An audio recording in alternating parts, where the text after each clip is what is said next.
सफाई गाना था। हाँ चलो ठीक है ठीक है ठीक है ठीक है गुरबदी अदा नुरल का खुशी वाली खबर आ जा।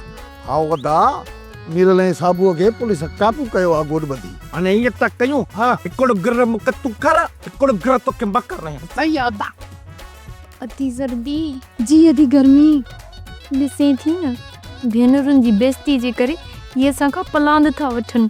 अरे हेॾे छोड़ा भेड़ तो पढ़ाई जा जो नचंदो तो अची। इन खां वधीक मूं वटि ख़ुशीअ जी ख़बर आहे बाबा कारा। अरे त पोइ ॿुधाए न प्यारा कहिड़ी ख़ुशीअ जी ख़बर आहे। हिन सेठ लकुण खां पोइ नीरल साबुअ खे तो सेंट्रल जेल मोकिलियो आहे न। इन ख़ुशीअ में तोखे ॿिचा ॿिचा भाकुर थी हणा। बाबा वाह चूड़ा सॼो ॻोठ ख़ुशि थियो आहे छो जो आजी लकुड़ जेको आहे न उहो दुनिया जो आख़िरी ज़लील आहे। उन सां न जेको गॾु हूंदो पोइ वरी कहिड़ा चङा हूंदा। फ़िलहाल हुनखे अॻिते करे छॾियो अथऊं। पोइ हाणे खटनि भाग हिन ॻोठ जा।